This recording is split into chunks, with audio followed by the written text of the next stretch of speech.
Behind the Mask, The Rise of Leslie Vernon is a found-footage/slasher film that plays heavily on a lot of slasher themes that we've come to accept. It comes off as a dark comedy a lot like Scream, a mixture of a love letter to the horror genre as well as a genuine slasher film. And, just like Scream, this movie manages to stay unique and truly genius. There are callbacks to the Overlook Hotel from The Shining, many references to Halloween in particular, Friday the 13th, A Nightmare on Elm Street, Child's Play, The Blair Witch Project, Scream, Poltergeist, Hellraiser, The Evil Dead, and Black Christmas. Plus, it has the whole feel of the movie Creep, where a camera crew is following around an absolute psychopath and they're all in way over their heads. Of course, Creep came out a while after this, but I think it's still worth mentioning. The movie stars Nathan Baesel, Angela Goethals, Scott Wilson, and Robert Englund. Nathan Baesel plays Leslie Vernon, the composed serial killer. Angela Goethals, who played the character Linny in Home Alone, is Taylor the journalist tailing Leslie around. Scott Wilson, whom I would recognize from The Exorcist 3 and The Walking Dead, is the wizened and retired Billy from Black Christmas, now known as Eugene, and acting as Leslie's serial killer mentor and father figure.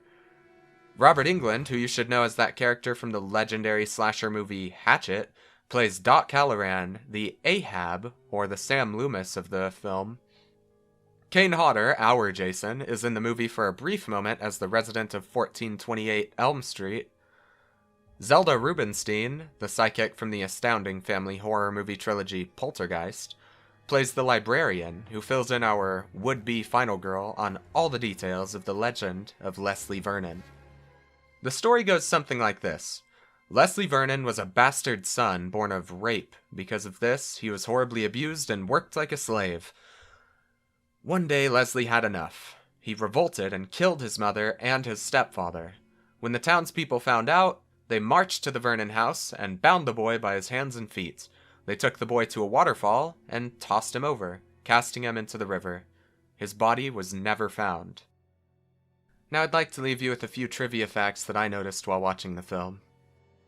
The introduction to the documentary is reminiscent of the way Heather introduces the Blair Witch Project tape, using a very journalistic cadence.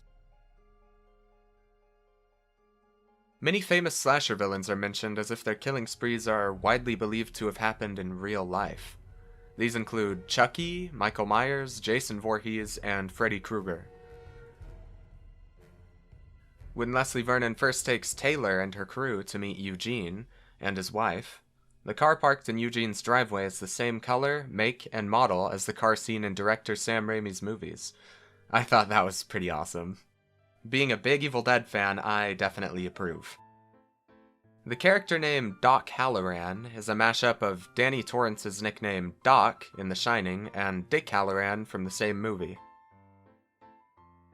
While mirroring Sam Loomis in personality pretty closely, Robert Englund's character also has a very similar wardrobe. At one point in the movie, Leslie Vernon's real surname is exposed to be Mancuso. Leslie Mancuso. Frank Mancuso Jr. was the producer of most of the Friday the 13th movies.